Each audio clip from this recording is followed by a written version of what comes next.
welcome back to another episode of Two Idiot Girls. Woohoo! This is episode 8, and this is another special episode. So my name is Jason. And I'm Drew. And this is like part 2 of our navigating social media as a minority woman. And we also have a special guest to go over this with us. So I'll have Drew intro our special guest. Yes, today we have the wonderful, amazing, so incredibly fucking smart Chrys, the author, the one and only. Thank you so much for joining us. We're so happy to have you. Thanks for inviting me. I love your content. I'm definitely a fucking idiot. So I'm in So it's a match made in heaven, honestly, the three of us. Look at us. Yeah. 3 idiot girls.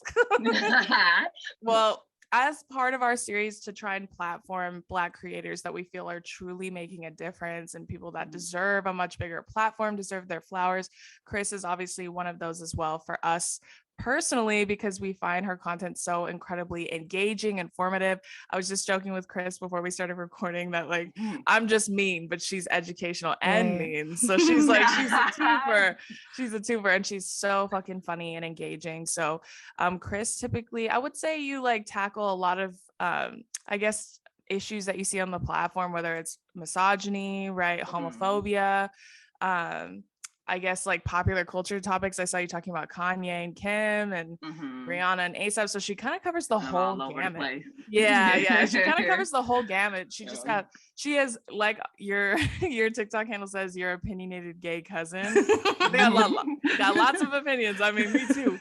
I do. Yeah. Kind of the point of my content, what I wanted the point of my content to be, because kind of in real life, I cope with humor a lot. Like when it comes to serious or stressful situations, like humor is how I cope. So I kind of wanted my content to kind of reflect that. So like you said, I talk about serious issues such as racism, sexism, homophobia, but I don't want it to just be so serious, even though those are serious topics. Yeah. So I always try to put a little humor in it because that's just who I am. Yeah, absolutely. Yeah. I feel that. Right. We all cope like that. I honestly think that's why we turn out so funny. Yeah, exactly. the pain makes it funny. Yeah, it really builds up that armor, doesn't it? Exactly. Yeah. So yeah, that's kind of what I wanted my platform to reflect. And I think you're similar.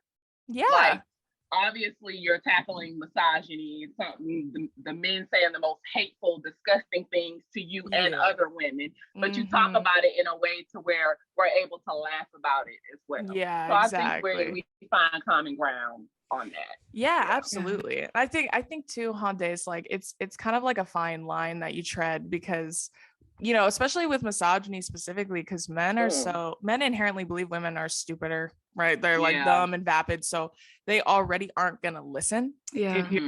If you just were the nicest person ever about it, you're like, hey, please don't do this, it's not nice because XYZ, they still wouldn't. Yeah, it doesn't regardless of the delivery, you're gonna get the same result, which is hatred. So, you know, just be a bitch. Might as well, right? You know. Works for me. Right. So we kind of Daisy, you want to go into the first topic?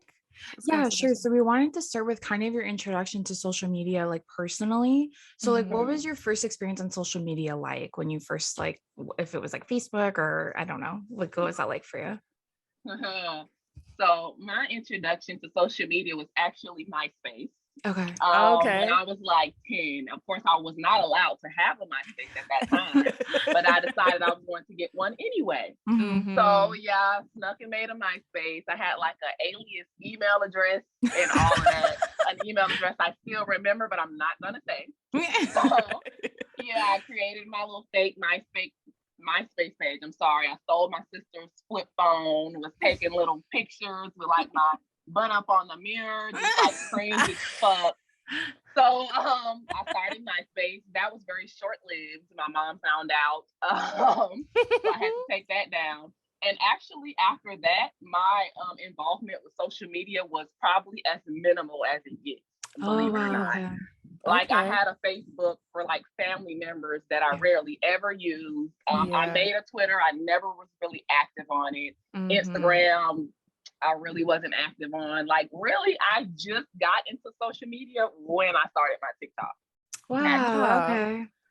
That's so interesting. Yeah, and like a year, like me 2 years ago, TikTok is something I would have never done. Same, like I didn't post photos of myself on social media, Facebook, Instagram. So me making like videos, unheard of. And everybody who knows me, when they found out, was like, what? So yeah, TikTok was pretty much my first real dive into social media. Wow, that's so interesting. Would you say that you're grateful for that, like, I guess, lack of experience and lack of exposure to social media as a child, like growing up through like those formative years? To an extent, mostly because they can't find old people to cancel me for. Yeah, sure. Oh my gosh, right? Yeah. So, I mean, I still got like, even though I wasn't like participating as far as posting, of course, I used to like scroll on Tumblr, scroll on Instagram. I just wasn't active as far as my participation. So, you know, I got a sense of what social media was, but I am grateful that I wasn't so into it, because me as a teenager, like, I could not imagine me highlighting that publicly. I'll say that. Like, I could not imagine. Oh my gosh. Me as a teenager, like, my opinions and everything drastically different. Like, the evolution has been real. Yeah. So I'm glad it wasn't documented. Definitely grateful for that. Yeah, same. We talked about that on Days recently, especially because, like, I don't know, how old are you, Chrys? I wish I should have asked earlier. I'm 26. Okay, me too. Oh my I'm 26 too. You look so much younger. Yeah, you look so much younger. Yeah, I'm 26. Dace is 28. Yeah. So it's like, you look younger. 28's not old, but you definitely have. Yeah, she looks really young. I know she looks younger than me. What the hell? What the fuck? Well, that's another thing too, because we were just talking about this when we were kids.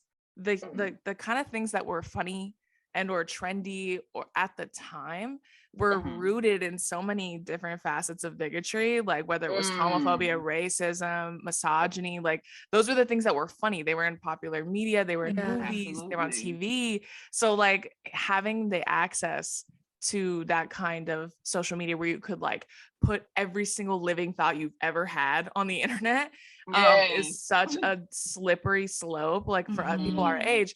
And I feel like even now, Days, we talked about it, like, younger people, like Gen Zers, don't really understand that, because they grew up in a time where everyone was woke, right? Everyone's like educated enough to an extent to understand, like, this is okay. So when, you know, old things resurface from people who are our age or older, they're like, oh, like, that's terrible. Cancel. Like, you're cancel, you're a terrible person. And it's like, obviously, if it's not something outright, like using the N-word and anything like that, like something crazy. But if it's like old jokes and stuff that people used to make back in the day that were never funny, we just know now that it's not funny. Like, young people are so quick to be like, oh, you're canceled, like, you never should have said that. But it's like, that's just what was funny at the time. It's not a good thing, it's not an excuse, it's just like a fact, right? I agree. Because I mean, even as critical and fucking condescending and preachy as I am on my platform, right? I do believe in giving people grace to a certain extent. So I definitely understand, like, because like I said earlier, me, like, as a teenager, just I was a pygmy. That's number one. The biggest fucking pygmy it was the time. Ever. Like, if you act like a whore, you're treated like a whore. I was horrible. Yeah. So I get it. Like, life is about growth and change. So if somebody has an old ignorant ass tweet from like 2011, should they be forever marked by that? Absolutely not. But I think you're so right in the sense that people 18, 19, 20, as of now, they have access to a lot more education. Social media is more evolved than it used to be. But, you know, we were, I'm trying to find the right wording. We were ignorant as fuck back in the day. Yeah, honestly. So, I mean, I don't believe in just canceling people for every little thing they did in the past. Plus, like I always say, there's no shame in being ignorant. The shame is in staying ignorant. Sure. Because ignorant just means you're unaware. And we're all socially unaware to some extent. So I think if you're just trying to educate yourself and unlearn certain behaviors, then there's no shame in having an ignorant past. You see what I'm saying? Sure. Absolutely. Yeah. And Dace, like, Dace and I attribute a lot to like my education, especially like when I went to college and everything. Like, you just experience life in a much different like scope, I guess. Like your scope just gets so much wider when you like meet different people from different walks of life. And Dason was like huge in educating me about like gender identity, right? Sexual orientation, like all these things that are very nuanced and not so black and white. And so I feel like it's made me a better person overall. Like just like the education makes you, I think, more open and more willing to learn and unlearn, most importantly, unlearn. Because me and Dace joke all the time about how we used to be pick-me's on Days. Yeah, it's awful. Yeah. It's like embarrassing to look back and I'm like, oh my God, where was I like that? No, seriously. Like as a girl, I think a lot of us go through that pick-me stage because that's kind of how we're conditioned to be. Yeah. You know? We live in a world that's very male-centered. The desires, the wants, the opinions of men are always centered. We grow up seeing that. So, I mean, maybe not all of us, but I think most of us had that little internalized misogyny phase. Yeah. Oh, because it's hard not to. Yeah. So, Dason, so like we did an episode on that too, like unlearning internalized misogyny when we were like got to college, thank God, right? We like released that part of us. Oh my God, thank God. Yeah. But like the funniest thing Dason ever told me about that, she was telling me that like the biggest thing she got to let go was pretending to like football, because she used to like pretend to like football all the time when we were I think kids. it was funny because I didn't realize I was like bi until I got to college. So when I started hanging out with a lot more gay people, I'm like, you guys don't do things you don't want to do because you want people to like you, or do you know what I mean? Yeah. And then they're like, no, I do whatever I want. I'm all, oh, okay, like I could do that. Like I don't want to watch football. They're like, me either. Let's go do something else. So yeah, definitely a lot of internalized misogyny and homophobia growing up, especially when you're trying to fit in and be straight and like the cool girl who likes to drink beer. Like it's exhausting. Exactly. Yeah. Like I only hang out with guys. All my friends are boys. Girls are just drama. That's why girls are drama. Now I'm like, that's a red flag to me. Like you don't have one girlfriend, not one. No, one girl. Earlier when you talked about, I'm sorry to interrupt you. No, you're fine. Earlier when you talked about like learning more about gender identity, like even me as a lesbian. Yeah. Like I've had to educate myself. Like I've known I was a lesbian since maybe about like the 6th grade. I've always known. I didn't even know that I liked girls, but I knew I was not interested in boys. Yes. So I knew very early on that I was a lesbian. But like even me in like high school, middle school, another thing I had to unlearn, biphobic as fuck. Yeah. Believe it or not. Same. Like in middle school, high school, even like maybe my earlier 20s, I was like, ew, like I don't want to be in any type of proximity towards men. So if you like men, that's disgusting. I was horrible, I'm telling y'all. But it's just like we said, it's just taking the time to unlearn and listen to people who have different experiences. Yeah, 1,000%. Yeah. So, well, especially like because my introduction to it was like I joined a rugby team. That was like the first thing I did, and I thought I was straight, and all my friends were gay, and I was like, this is weird. Like, and I of course grew up with all this like internalized homophobia. So I'm like, they probably all like me and want to sleep with me. I'm like, I'm not to toot my horn too big, but I'm like, all right, relax. Like you're not that hot, you know. But and then just going through different experiences and still trying to figure out what am I doing. And I think growing more in tune with, I think when you feel like that, it's almost like you're not comfortable with yourself. I think 1,000% when people like talk way too much about when they're like super transphobic, I'm like, there's something weird going on there. Projection. It's of insecurities that you have. And so I think, with gender identity and stuff like that, like I remember my friend telling me like, oh yeah, like we should all just use the same bathrooms. I'm like, why? People are going to watch me. Who does that in the bathroom? No one does that in the bathroom. I'm just trying to go to the bathroom and go home. So there's definitely a lot of internalized things that you tend to project onto other people. And I think that's one of my favorite things about your content is that you yourself are queer. So there's a huge amount of like credibility that comes with being that person on TikTok who's educating you. And the fact that you're Black, like all of these like facets of your identity, like coming all up to the front that you utilize to educate people, I think make you super powerful and unique and different from other creators. Because there's some other queer creators who like, I feel like can tend to like kind of play into stereotypes of not only queer people, but maybe like, do you know what I mean? And I feel like you uphold a different side of it that like, I feel like there's a big piece of you that I think that TikTok has needed for a long time. Because I know like Drew can only be an ally so much to the LGBTQ community, but for you to be a voice for them, I think means a lot to a lot of people. So I was so excited when Drew was like, oh my gosh, what if we ask Chrys the author? I'm like, oh my God, I would love to have Chrys the author. That's so cool.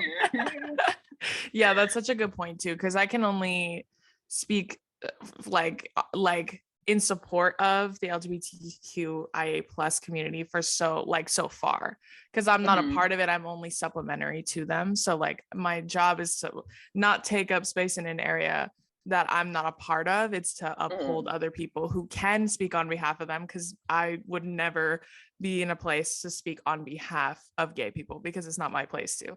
So that's why I love to follow creators like you, because you teach me so much more that I just don't experience from myself. So I think that's lend towards, right, not staying ignorant forever, is interacting with people that do not come from the same like facet of life as you. They have different life experiences from you. Like I honest to God believe that's what makes you a better person, is like absolutely interacting and mingling and befriending and becoming close to and learning from people that are nothing like you, like, and from whether it's life experience or just overall personality. Like that's why the pick me girl, I think that's universal though, and all three and all of us. It's definitely of our generation for sure. I totally see that.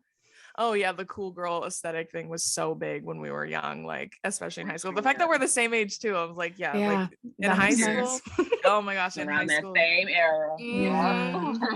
Which is so funny too, because even then you said you knew too that you were gay from a very young age, and even still, like the internalized misogyny is so rife in all of us. Like you just can't help it. Like even if you know you don't like, you're not sexually attracted to men. And that's a great point, because I'm like, I was never doing it for like to garner male attraction. Like that's not what I wanted by any means. But I still had these opinions that reflected that misogyny. That's a great point, actually. Yeah. So like that's the approval of men, which is so awful to think about, but it's like that, like, oh, they think they're chill, so like that's cool. Like right. They're like, I'm not like the other girls, not me. They sound different. I'm literally exactly. So cringe. Well, I know, right? Well, okay, so I know you said you didn't really have like too much experience as far as like posting and everything when you were younger, but like what would you say was the first time you felt like truly represented in media, whether it's social media or maybe just regular entertainment media like on TV? What would you say was the first time you truly felt represented? Ooh, that's a great question. Because sometimes I still struggle with feeling represented. But the thing about it is, obviously I'm Black, and my mom growing up, I feel like because of the way that Black women are received in the world and treated in the world, she made it a point to kind of needle in that validation, which I'm extremely grateful for, because I feel like her being that way is kind of why I was quicker to unlearn some of my ignorance, right? She kept us so immersed in Black culture, Black music, Black movies, Black TV shows. So there were times where I did see people that kind of looks like me. Like even, I don't know if you guys are familiar with the show Girlfriends. Oh yeah. Tracy Ellis Ross. Yeah. Right. So even that show, like seeing Tony and Maya, like these chocolate girls, I'm like, wow. And then I remember probably when I was like in 9th or 10th grade is when I discovered like lesbian web series on YouTube. Like all of these like low budget filmed on like a cell phone web series with these Black lesbians, but I love them because it opens up a entirely new world for me. Because even like as far as a Black woman seeing myself represented, a gay Black woman never will. So that was probably the first like eye-opening for me, was when I discovered those Black lesbian web series. Got it. Okay. Then I had like the little Tumblr phase, and you know everything. I know, right? It was a lawless land. Right, and I was like, wow, all of this is out there. And even going back to the whole gender identity thing, like even me being a queer person, there are still facets of being LGBTQIA that I'm not well versed in, because you know I'm a lesbian, but then there are like trans people, being non-binary, being bisexual, all these different things that even I wasn't educated on. So I would say probably my first real like sense of representation was when I discovered YouTube, Tumblr, etc. Okay. Yeah, I think that's like kind of similar to us, huh, Dace? Like we were all up in Tumblr. I loved it. And it was definitely a place to explore sexuality, that's for sure, because there was lots of stuff on there. Like you said, lawless land. It really was. Tumblr was wow. It was like so unregulated. It was like the place to go look and like search like things that you were curious about or whatever. I feel like for most people, especially our age, because that was like all we had was like Tumblr. Exactly. Right. Yeah. Yeah, I was gonna say, I saw on your TikTok that you go over like problematic characters through the L word, which like, so when I met all my friends, they're like, have you ever watched the L word? And well, I don't even know. I've never heard of it. So my friend's like, oh, you're probably a Shane girl. You're probably like, I don't even know what you're saying, all this stuff. So I've never watched it, but then I watched the newer season, the Generation Q or whatever it is. Have you watched the newest one? I have. Do you like it more than the old one? I do not. I mean, it's cool. It is. And I do think as far as, because one of the things that the original one lacked was diversity. Yes. Oh, like, 1,000%. Yeah. Exactly. Like they were all pretty much like all white girls, white lesbians. Very like if they had a black character, their involvement was very minimal. Yeah. Like even like Hispanic or Middle Eastern, Asian, everything for diversity was very minimal. So I do appreciate the newer series. They still could stand to probably do a little bit more, but I think that they have come a long way as far as diversity. So I like that aspect, but I don't know if maybe it's just the nostalgia of the original one. Sure, maybe that's what I've heard from a lot of people. Yeah. Yeah. So I mean, I do still prefer the original one, but the new one is cool too. Yeah. Okay. I just always like to get people's opinions because I feel like the new one. I feel like obviously diversity is like huge. So they have like a disabled character on there. They have trans characters on there, which I really love. But sometimes I feel like you can't just have characters to have those things in there just to like check a box. Like you're like, okay, that person's in here and that person's in here.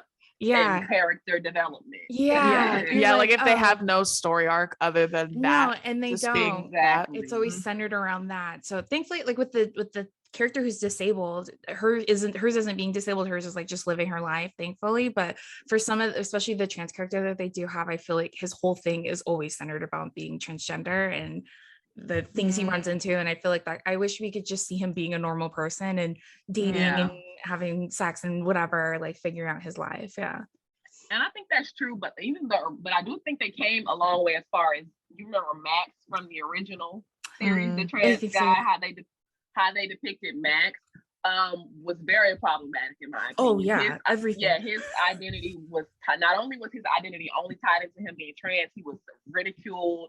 Everybody on the cast of the show was very transphobic. Like him telling his story as far as a pregnant trans man, it was centered around ridicule more so than really telling his story as a trans person. So I do think they made a little stride, but I definitely see what you're saying. It's still like, oh, he's the token trans guy. It's the authentic part of the cast. So I agree with that for sure. Well, I mean, I think too, it kind of speaks to like why we like to ask that question too, is because now you are someone that's representative of others in social media, right? So like now you can be someone, right? Isn't that crazy to think about? I'm sure you get messages and stuff too from people who are like so enthralled by your like enigmatic personality and just your takes and how smart and educated you are. And so like you becoming someone who you never got to see growing up, it's very powerful. Like almost like sometimes it moves me to tears when I think about it, because it's like it's surreal, right? Isn't it? It's like when I sift through all the death threats on in my DMs, I get those too. All the insults, and I see those messages from people. Like I think the best compliment that I get throughout my whole platform is, you made me see things in a way that I never did before. Yeah. That's the one thing that people say to me where I'm like, wow, because that's what I kind of want to do. Like, of course, you can't change people's perspectives and opinions. But when I hear somebody say like, you really educated me, like I had never considered that stance before, that makes me feel like I'm doing what I set out to do. Yeah. And like I've told you guys, 2 years ago would have never done this. So now I'm here and I have all these people giving me all these compliments, saying how much they appreciate my voice. Sometimes I don't even know what to like do with that. You know what I'm saying? It's like I overwhelming. Can't believe that. Yeah, it's overwhelming in like the best way, because it's just like it almost leaves you speechless, because you're like, what? I don't know what to say. I'm just like, I can't believe that like like I always like describing myself like I can't believe like me being a dickhead had turned into this, you know what I mean? Like I was like just being a fucking jester just for fun, and then it turned into you being somebody that is representative of others, like someone who never had somebody that looked like you or was gay. And growing up on social media, now they have someone to look to. So like people like you are so important. I say that all the time, like representation is so fucking important. It's so undersold, specifically by people who are always represented in media, like white people. They're always like, I don't know why you have to shove it down our throats. I'm like, or maybe it's just like, not for you. Yeah, like other people, like, well, other people exist in the world. I just can't believe like it's like I saw a tweet the other day where someone was like, people will rant about like how they're shoving, you know, diversity down our throats when it's just like biracial people on the TV. Like they're just like in a phone commercial and they're like, see, this is just like it's being shoved in my face all the time. Yeah, it's like they can't fathom a world where they're not censored because they always have been. That's what it is. It's like when you live a life where you never have to consider certain things, you never have to deal with like racism, you never have to deal with fat phobia, you never have to deal with homophobia, you never have to deal with these things. You're just used to this easy existence where you're always seeing people who look like you. Nobody's ever shaming you for certain traits. So when other people are speaking about it, you're like, well, what are you talking about? Yeah. And then when we tell you what the fuck we're talking about, you're dismissive towards it. Yeah. So it's just that entitlement of always being represented. Literally. And it's also indicative too. It's like, it's the same shit when they say like, well, I don't see color. Well, yeah, because you have the privilege of not having to. Like, you don't have to worry about seeing color because it doesn't affect you. Yeah. Like, exactly. I wish we could all live like that. I wish we could all be in that ignorance. They think that's what we want to hear. Like, oh, I don't see color. You can be purple with polka dots, but I'm not. I'm black. Yeah. No, literally. I'm not purple with polka dots. You know what I'm saying? So it's okay for you to acknowledge our differences and learn how to like live with them. You see what I'm saying? Yeah, exactly. And not talk over them. Blind. Yeah, exactly. We need you to be blind. Yeah. We need you to like be aware of our color. Yeah. To just acknowledge it. It's like it costs, and I always think it costs you nothing. It costs you quite literally nothing at all to just acknowledge that there are disparities in the world. It's like, it's not a perfect world. We're not all treated the same. I don't know why that's such a hard concept for people to wrap their head around. It's like, it's just the reality of the situation. But like, I think that being said, like, what would you say was your first experience where you felt negatively impacted by social media, whether it was like seeing something or maybe hearing something like when you were growing up, or what would you say that experience was for you? That's a great question. I would say as far as negative impacts, even me going out of my way to find identities that resemble mine and people that look like me in communities, there are times where we're still bombarded with images of people who do not look like us, right? And as far as me not being conventionally attractive, I'm unambiguously Black, I'm dark skinned. So I used to see all these lighter skinned girls with the 3D curls, and that was the idea of beauty. So oftentimes, as much as you try not to feel this way, it's like, that's the idea of beauty. I don't look like that. Yeah. So if I'm not beauty, then that makes me ugly. You see what I'm saying? Yeah. And especially when you're like a preteen, and then I'm going to public school, getting ridiculed for these traits as well. It's like you can start to internalize it, and I did at one point. To the point where like I feel like I'm just now getting to the point where I'm truly like comfortable with who I am, to where the words that people say, the ignorant stuff people say in my comments doesn't really get to me. But me as like a teenager, wildly insecure. And I think social media kind of did play a role in that, a role that I didn't realize at the time. So, until you get older, then I think you start to like look back. And I think you start to unravel it too. Like you start to like kind of unpack, like, why did I feel this way at this particular time? And then you kind of see it for what it really is. Like, you're like, oh, I guess it did get into my brain a little bit. Like, as much as you think, I realized. As much as you think you're not holding on to it at all, I think like you definitely subconsciously hold on to things that like make you feel some type of way, especially about your looks, especially especially as women too, because we're always like, even regardless of what our personalities are like aesthetics are like top of mind. Like for men, it's like strength and intelligence. For women, it's like how pretty you are, like how pretty you are, whether it's conventional or not, and then like how thin you are. Those are like everything's centered around aesthetics more so than like substance, like who we are as people, what we can contribute, all those things. So I mean, we can absolutely relate to that too, me and Dace, especially as we're women of color growing up too, and we're thicker women too, and she's short but I'm tall, so like I was tall my whole life, so like that was another thing. How tall are you, if you don't mind me asking? Oh no, not at all. I'm 6 feet. So 6 feet. And I experienced that too. I'm 5'10". Oh, nice. Okay. Yeah, always the tallest in the school, and same. That didn't help as far, especially since like, the way that Black women are often masculinized. Yeah. And I feel like me being tall definitely did not help. And you're also women of color. You said you're thicker, and I'm sure you being tall didn't necessarily help either. No, yeah. So it was like same thing. It's real losing battle when you're a kid, when you're younger, right? Yeah. We talked about that with Nita too, Dace, like about how like obviously Black women especially are like hyper masculinized and also like painted to be these like aggressive people, like the aggressors in every situation. And like I told Nita, like obviously my experience is like so much different from hers and yours, but like I've had the same shit where they're like, oh, you're just so aggressive, so fucking mean, so like, and I'm like, I literally laugh like 90% of my videos, like which part of that is me being like aggressive, like I'm gonna like, and it's always in response to men saying the most disgusting shit. That's the thing.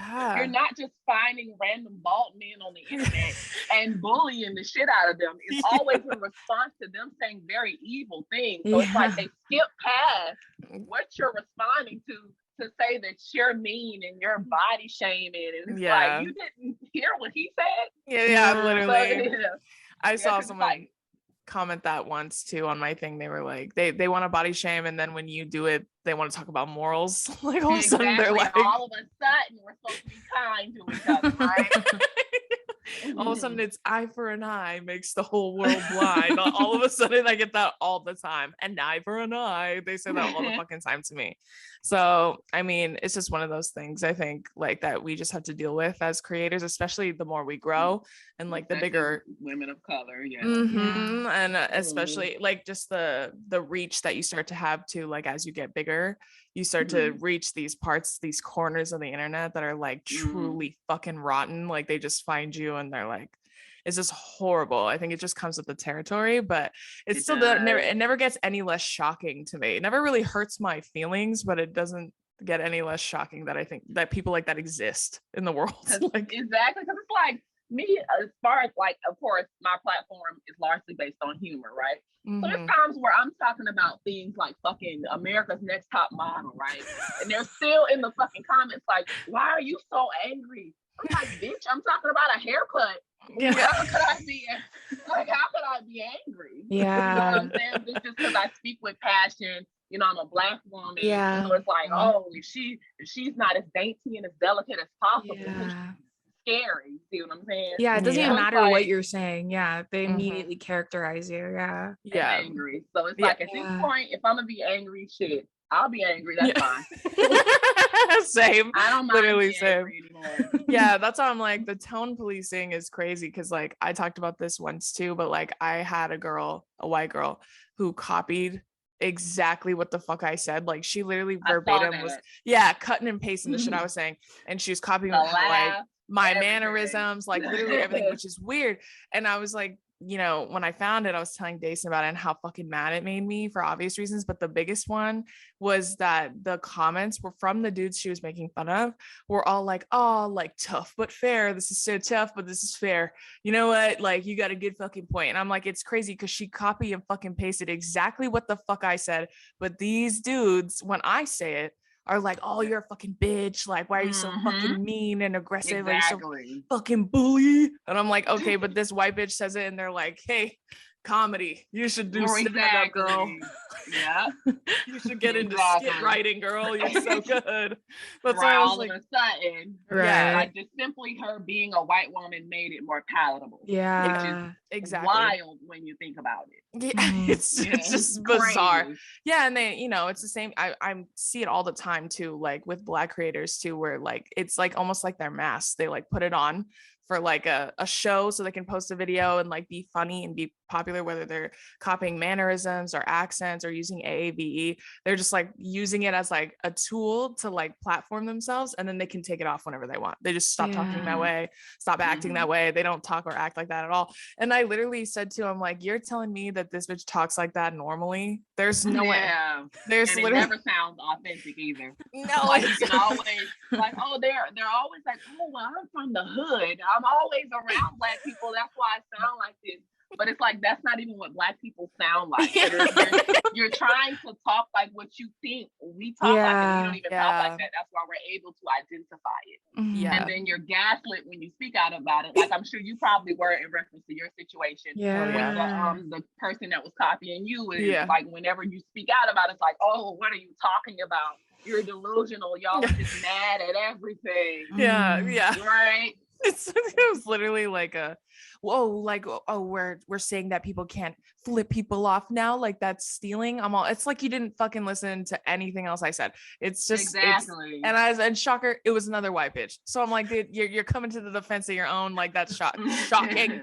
I'm shocked. Right. I can't believe it. So anyways, I think Dason had another question. Go ahead, Dace. Yeah. So what made you decide to do a TikTok? So you said you didn't really have any social media. So I find that really funny that you're like, you know what? I'm going to do a TikTok and I'm going to rip everyone. And then you blew up. Yeah. So even like when TikTok was really, really popular, I was one of those people like, I don't get the point. Like my coworkers, my friends, my family, they were obsessively watching it for hours, showing me TikToks. And I'm like, that's so lame. I don't get the point. Yeah. And then I remember one time we were at work and we were bored and my coworkers was like, okay, let's do a TikTok. And I fought them for my life. I'm like, no, I'm not doing it. I'm not doing it. It was like one of the little dancey ones, which that's not even what I do now. So I was like, hell no, I'm not doing it. So eventually they convinced me. We did it for fun. And then I downloaded the app, started scrolling. I saw some stuff that was funny. I'm like, okay, I'll start. Then I feel like the side of TikTok I discovered was the whole like lesbian couples kind of thing. Yeah. So I was like, this is really cute. So I got into that, and then spare of the moment, me and my girlfriend one time, I feel like we were like drunk or something, and we decided to film like one of the little couples trends on TikTok. So I posted that, got like 600 views. We posted another one, got like 600 views. But then after that, I discovered kind of the social justice part of TikTok. Okay. Yeah. And as I'm scrolling and I'm seeing these Black and brown creators, these queer creators speak out about certain issues, sharing their perspectives, their experiences. I'm like, this might be for me. So after a while, I started posting. I don't even remember what the first thing that I posted was. But the first thing that got me traction, I remember it was right after WAP came out with Meg and Cardi B, and you know how all these people were saying how, oh, these whores, they're going to they're ruining the youth. This is da da da da da. Yeah. And that really like struck me because I realized when women are in these male rap artist videos, shaking ass, they're talking about how we're not good for anything, but like sucking dick, all this stuff. It's fine when they're sexualizing us, when they're objectifying us, when they're saying the most disgusting, vile things about women. But then you have these two women who are sexualizing themselves, who are being sexual and sexy, and all of a sudden it's like ruining society. They're like the kids, but what about the kids? Exactly. Right? Like throat babies out, nobody's saying shit. But why is a problem? Yeah. So that was the first video that I kind of went somewhere, got like 30K views. I'm like, okay, maybe I can like do this. Yeah. So I started posting more regularly, and then all of a sudden, I feel like I jumped to like 300K in like a couple weeks. I'm like, what the fuck? Like, me? Why? Why are you guys here to watch me? And then, like, as I got more consistent, that's when, of course, I started to grow and I started to discover more feminist content. And that's kind of how I found my way with TikTok. Yeah, like I said, initially, TikTok was the furthest thing from my mind. Would have never done it. But I'm honestly, same. So grateful for it. So what has your experience been on TikTok now that you have over 1 million followers? Like, so it's like you jumped to 300,000 and now you're at over 1.4. So how how long have you been on TikTok, I guess, is like my first question. And then what's the difference now that you have a bigger following? I will make a year next month. Wow, okay, cool. That's crazy. That's awesome. Yeah, I was very surprised because when I first started posting, I'm like, I'm sure like me getting 1,000 followers, I'm like, okay, this is gonna take 2 years, right? So I was definitely selling myself very short. Yeah. So yeah, progression is way quicker than I thought it would be. Okay. Yeah. So has your experience been different on TikTok now that you have over 1 million followers? Like, yeah, from when you were like smaller to now, because I know like when I was smaller, like I was going off the rails, like responding to hate and shit. Like I was going off. I would post like 10 videos a day because I was like, fuck it, I only have like 9,000 followers. Fuck it, I'm just gonna do it.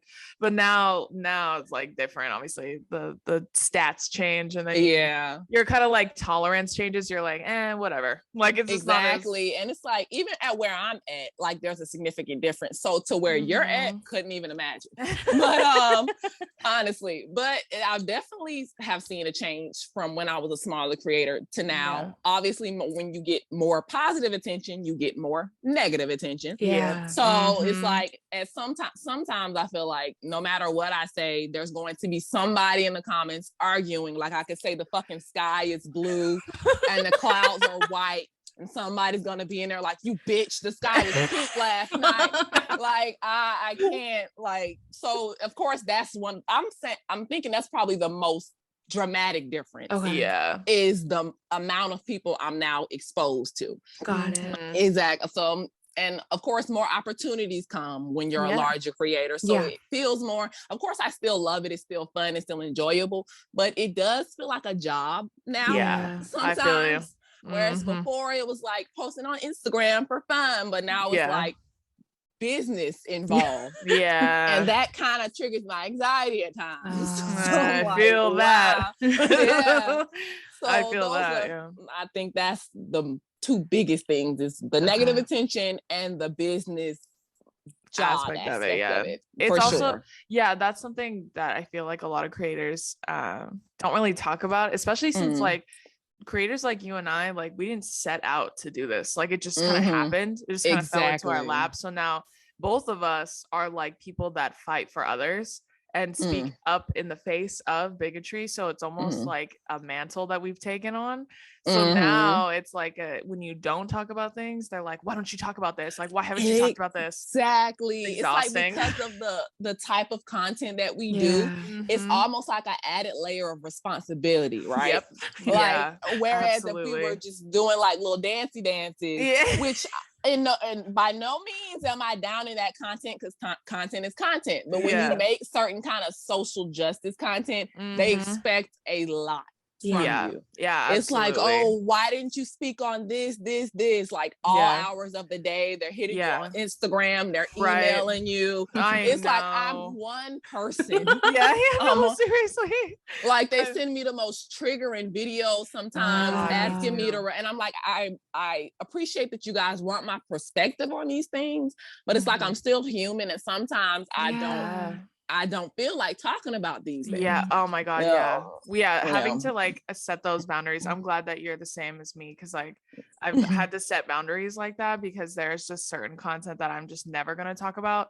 And it's not because I'm afraid of the backlash. It's literally because it's triggering to me. So it's like, I got to take care of me too. Like I can't fight everyone's battles, girl. Like I'm tired, man. Like I'm fighting all the time. It's like I'm constantly like swinging on everybody. So like, sometimes I gotta choose me, like over that, like my own peace of mind, my own like safeness, my safe space. 1,000%, 1,000%. And it's kind of it's heavy. It's a heavy load to carry sometimes, because you get all these messages that are like oh, like this, you mean so much to me. Like I've never thought about standing up for myself, and you like change the way I see things. Like it's like something that's very like amazing, and then it's also, like you said, an added layer of responsibility that you did not think was going to come your way. Like I even sometimes have people emailing me for advice, and I'm like, oh my god, of me course too.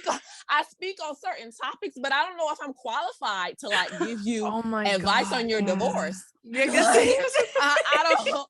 I'm like, I don't think I'm quite qualified, and especially like minors when they're sending me certain things, and it's like you have to tread so lightly, and it's like you have to explain to them in a way like, I can't really talk to you about this because I don't want to say the wrong thing. So it's like it's rewarding and it's beautiful, but it's also stressful a lot of the time. It's taxing, to say the least. And like it is. And I've talked about this with Days too, like setting boundaries, because she taught me a lot about boundary setting and stuff too. And it was kind of like a balancing act, because like in the beginning you feel like you have to respond to all of it, because if you don't, like, what if it disappears, or what if people think that you're like a bad person because you're not responding to them? And it's like it's so heavy. So like sometimes I'll have people like send me stuff and they're like, oh yeah, like make fun of this dude, like he was mean to me the other day and he deserves it and blah blah. I'm like, I'm not getting in the middle of your personal beef. Like I don't know that person. Like I don't know what you did, I don't know what he did, but it's none of my goddamn business is my point. Like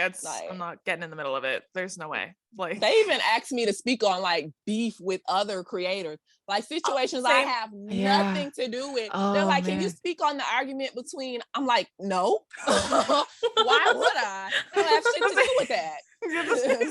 And it's always like the most problematic like white creators who are really famous. Oh my god. No, they can deal with that. And I don't know if you relate to this too, Chrys, but like sometimes there are some videos that I purposely don't involve myself with, because it's not only is it drama between white people that don't know me and I don't know them, right? But it's also like they have like, sometimes these men have like the most toxic, horrible fucking fan bases. And sometimes I need a break, bitch. Sometimes I don't want to see a million fucking death threats in my folder. Like I don't want to see that shit. Sometimes it's not worth my time or my energy. So I intentionally don't stitch it. I was called. I'm like, I've been called a dyke 10 times already. I don't need an 11. I'm gonna stay out of this one. I know. And that's why I'm like, it's one of those things where we have to like, I guess, pick our battles, like especially now at the level we're at now. Like now I'm like, I got bigger fish to fry, bitch. Like I'm not trying to like waste my goddamn time on these dudes. And the thing is, I feel like sometimes they purposely do stuff now to get your attention. They're like, I'm gonna get on here and I'm just gonna say the most ridiculous, outrageous shit. So people tag Drew in my comments and I get me a little 15 minutes of fame. Like I feel like they do it on purpose a lot of the time. So it's like, even some of the things they ask me to respond to, I'm like, I can kind of sense like they're asking for like a response, like they're purposely trolling about these serious subjects to get me to say something, and I'm not going to. I'm just going to report and move on. Literally same here. I've told people too, I'm like, it's not like I got tagged in one about a minor too. Like they were both minors. It was a girl and a boy. And I was like, I'm not making a video about this. Like, I'm grown. Like, this dude is like 13, 14 years old. Like, see, that's why I had to put the 18 plus on my I really want to do like 21, 25 plus. Literally. But like that was my way of saying, don't ask me to speak on no damn preteens. I'm not doing it. Doing it. Same. That's why I've made videos on teens before, but they were like 18, 19, 20. And so they're like, oh, you're just gonna bully these kids. Like they said that about these. I said, this dude can vote. What do you fuck you mean these kids? You know what I'm saying? Like, what do you can join the military. You can take it. That's what I'm saying. That's all. But a 13-year-old, I'm not doing that. Like, look at me. And I said, I get that about full-grown men, like dudes that are older than me. They're like, you're a fucking bully. So, like, can you imagine if I did it to a 13-year-old kid? Like, there's no way. Yeah. Sometimes it's just not worth my time. So I agree. So speaking of like dealing with like hate and stuff, like specifically, like what has your experience been like with hate on TikTok? Like, do you think that your experience is worse than what like white creators receive, for example? And like, has it gotten worse? Has it gotten bigger? Like, what's been your experience with that?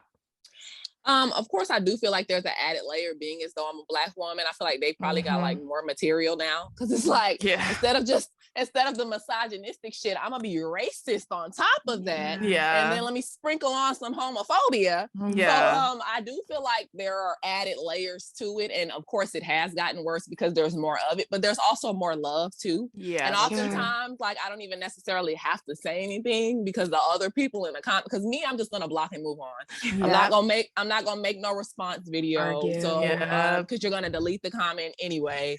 I'm not gonna argue with you. I'm just gonna block you and move on. But oftentimes, before I even get to the block, like, the people in my comments, they're on it. So yeah, I definitely think there has been an uptick. The bigger I get, the more hate, but there's more love too. So most of the time, it doesn't get to me. I feel like, of course, we're human, so there are times where it's like, okay, enough. But most of the time, I'm able to kind of like shrug it off, block, and move on. And another thing, like, I have to, like, a boundary I feel like I want to set with my followers is like, on my behalf, don't get out of your character trying to defend me, right? Like, I've seen people threaten to dox people on my behalf, like sending death threats, talking about people's kids. I'm like, I promise you don't have to do all that to defend me, because I'm just gonna block this motherfucker and I'm gonna go on about my day. So you don't have to do all of that, because it's like, after a certain, like, I've almost been doing this a year. It's like, you're used to it.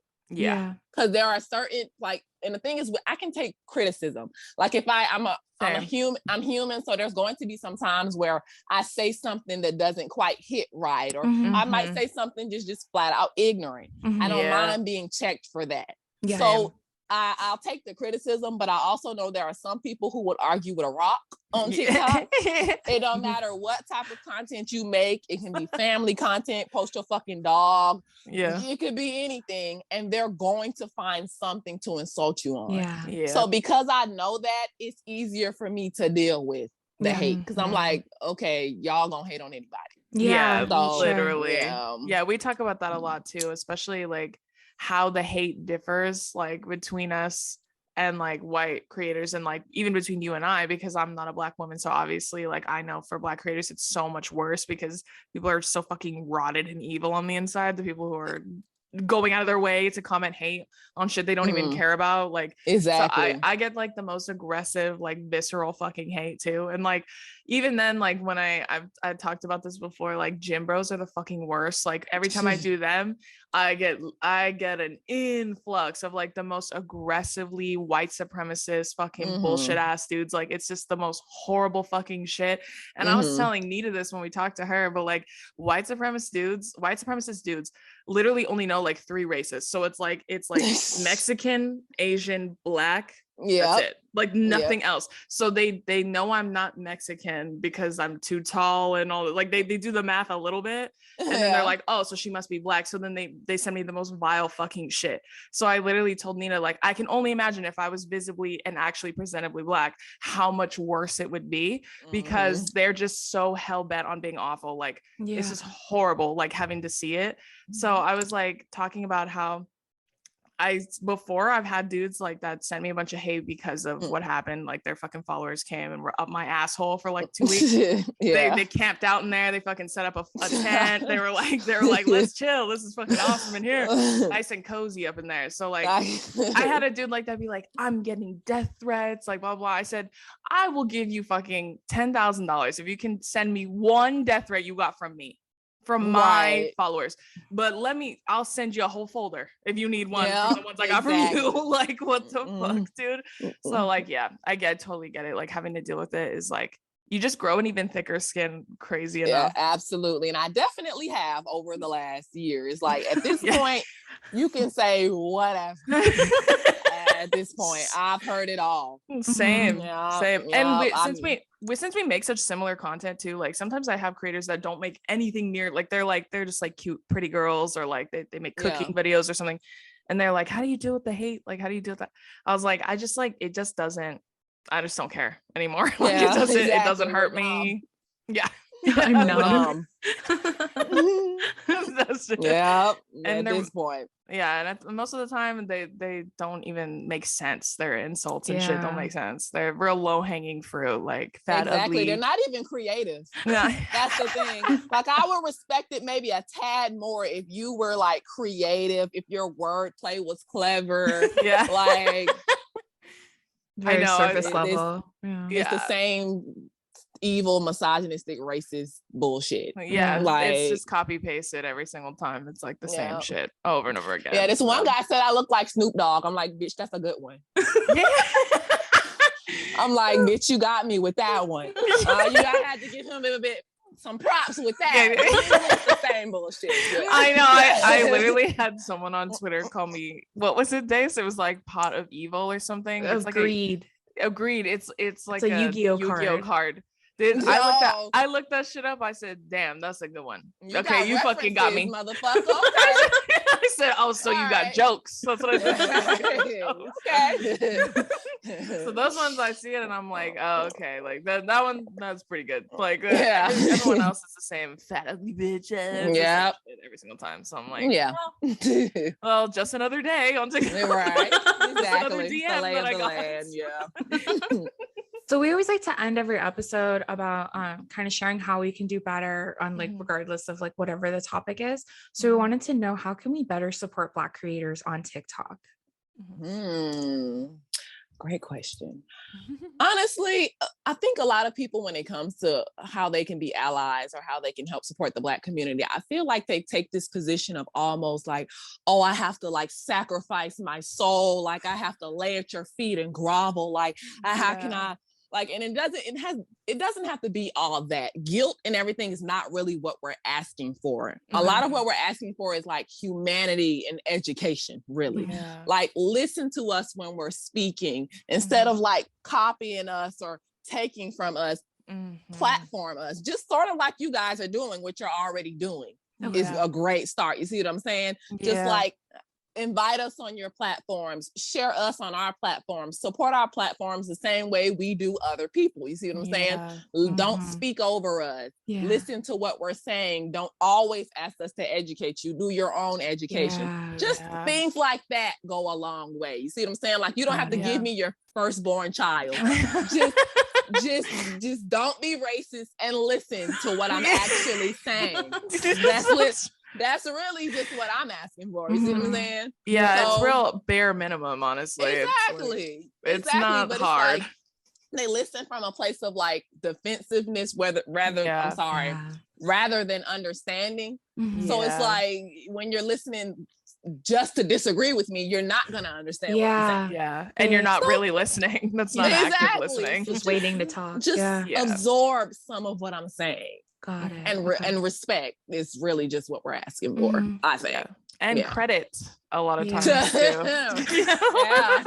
And credit. And that's that a huge should one. be the bare minimum, but it's not. Right. That's like at the very, very, very fucking least. Like credit. A pinned comment or something now. Yeah. Literally a tag in the caption is not, it's not, doesn't take much. You know what I mean? Exactly. And then our last question, we want to end it on a fun note. So what's the coolest thing you've done or that's happened to you because of TikTok? The coolest thing I've done. Actually, and I don't know, because I've heard certain people, creators of color, Black creators, say this. As far as opportunities from TikTok, I haven't, with my follower count, I haven't done as much as people would think. So I would say probably the most mind-blowing thing that I've got is just the opportunity to support myself based off my work on TikTok. Like, that sounds so small, but like, that's probably the biggest thing. Like, I'm not going to all these parties. I'm not doing all these things. Not yet. I'm manifesting them, but they haven't happened yet. But just like being able to make an income, being able to make money, to support myself, to do all these things just based solely off my perspectives and my opinions. That in itself is extremely rewarding, to the point that if I never get into certain spaces, I still feel very fulfilled. So I would say just the opportunity to create an income and a platform based solely off of just who I am and what I think. Crazy, surreal, amazing. Yeah, it's just off you. Yeah, it's literally like getting paid to be yourself, which is exactly like the most rewarding shit ever. I totally relate to that. That's like one of the biggest things we've always wanted to. I just always wanted to do something. I just didn't know what it was going to be, like in media. And then now that it's like getting paid to be yourself, it's like so fucking cool. It's like surreal. It's like something you never get over, I feel like. And I never thought that this would, like, I didn't even know I wanted to do anything in social media. Yeah. Like, I just know I didn't want to go to college or work. So like, that doesn't leave very many options. But I kind of just fell into this. And that's another thing that makes it so crazy. It's like, this is not calculated or planned. It just happened so authentically. Yeah. Crazy. Absolutely. Crazy. And that's something too, I think that all three of us can relate to, is like, we had lives before this. Like, we lived life, we worked jobs, 9 to 5. 9 to 5, exactly. Because a lot of people make it so young now on like TikTok, and I feel like they have this like almost like missing piece of like life experience. So then it's almost like, oh, like it was so easy, like you can do it too. And it's like, I mean, I still work my 9 to 5. That's the thing. I still work a 9 to 5, and that's another thing with all the stuff that they're demanding from you. I feel like I'm not 17. I'm not at home all day. Like, I work 9 to 5, Monday through Friday, sometimes Saturday. Like, I can't sit up on this app and make videos for every single thing that y'all want me to do.